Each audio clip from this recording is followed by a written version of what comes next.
They say once you get into Rosewood Penitentiary, you're never getting out. They say it's the most secure prison for minimum security non-violent offenders in Kentucky. But you want to know what I say? I say that changes. That changes tomorrow morning, because tomorrow morning, we're breaking out.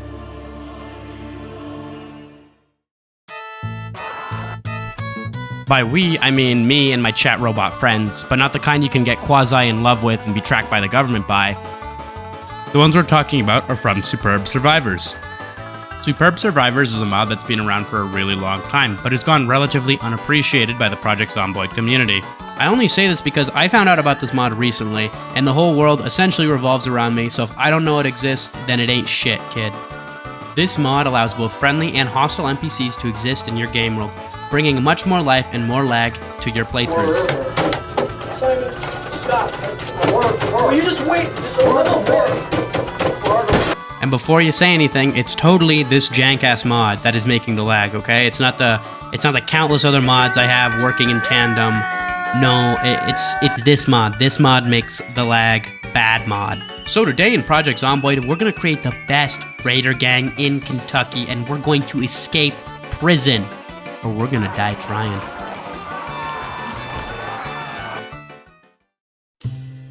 But the idea is for me not to die, it's to have NPCs die for me. But quickly, let's just go over some extras. The mod itself has a couple cool alternate start locations, such as Hilltop Survivors Camp, Survivors Military Blockade, Survivors Prison Escape Challenge, and Woodbury. You guys probably already guessed which one we're gonna pick, but let's quickly go over the other ones. Military Blockade. Boring. Hilltop. No immediate action. Boring. Woodbury. It's got a little too much action.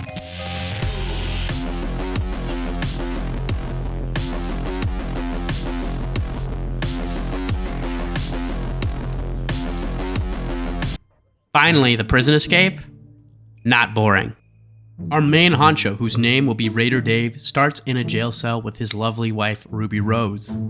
But that is her societal slave name. That name oppresses and imprisons her, so we're gonna give her a new name to celebrate the death of the old, leave the mundanity behind and embrace the chaos of the new world, escape the matrix just like the sex traffickers taught us. Her new name, her free name, her liberation name, Raider Wife. Equipping her with a state-of-the-art 2x4, we race downstairs in an attempt to make it to the locker room, narrowly avoiding a soldier in the process. Inside, we gear up with everything Rosewood Penitentiary has to offer, which was actually a little meager, but, for a raider and his raider wife, it's actually not that bad. I attempt to gear up Raider Wife, but she merely thanks me for my generosity and wanders off, so I go back to looting. Your generosity will be rewarded.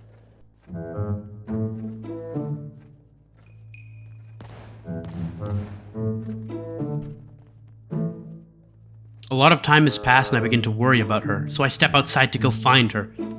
She's being harassed by a prison guard and an incredibly awkward gunfight ensues.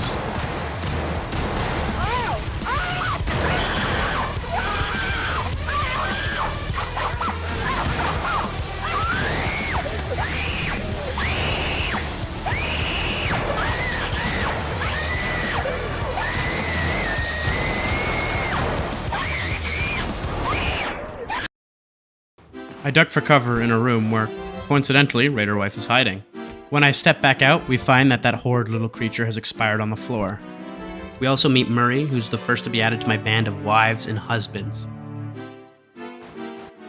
I proceed to gear Murray up while Raider Wife decides to fuck off again. And when we are done, we venture outside, only to find that Raider Wife has died no more than a couple meters from the door. And the culprit is attempting to flee, knowing we are about to murder him for killing Raider Wife.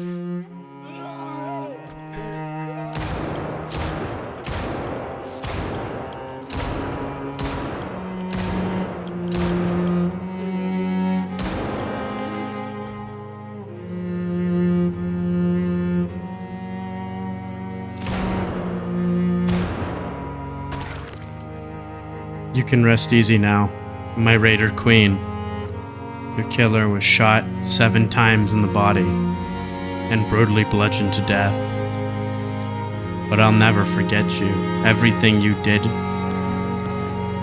everything you were, it will never leave my memory so long as I live.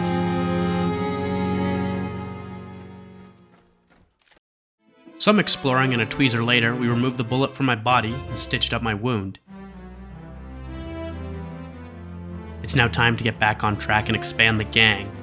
Giving Murray a .38 revolver, we head north to the laundry where we come across Adrian, the first husband I will take. He's specced out in military gear with a lacrosse stick.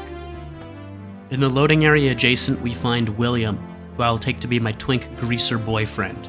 This is where the naming ritual begins. Murray, Aiden, and William will now put Raider in front of their names in a wedding vow type ceremony.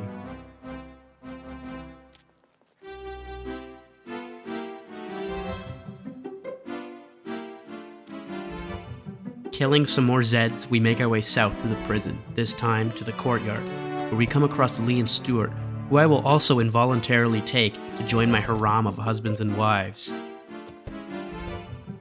And after glitching out AI, I decided it was best if I just went to bed. So I did.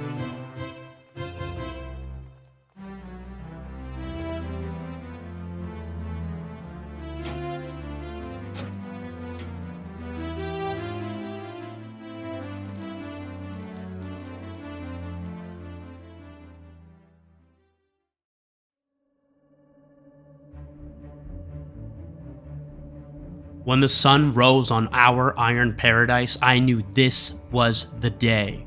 We would escape or die trying. We couldn't truly live our life of raiding, ravaging, and pillaging inside these oppressive walls. With my gang now unglitched, spraying towards my location, I knew it was time to arm up. Heading southeast through the restricted hallways, we made our way into the security building, which was absolutely shithoused.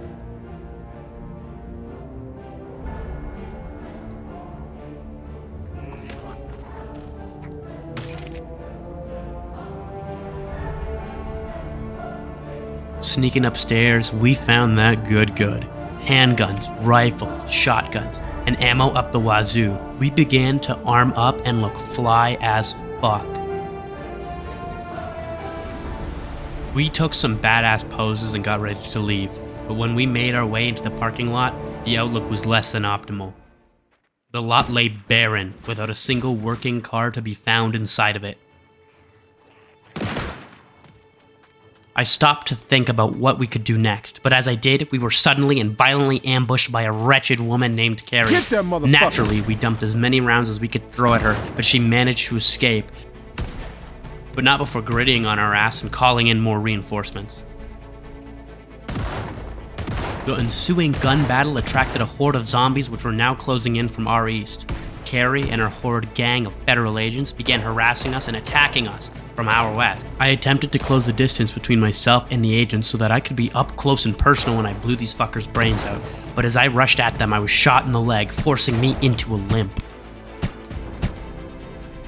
Things were now getting tense as the gang was sandwiched between the agents and the zombies, and as I tried to heal myself, that vile, horrid woman Carrie saw her opportunity to strike. She began running at me with all she had left in an effort to make a killing blow.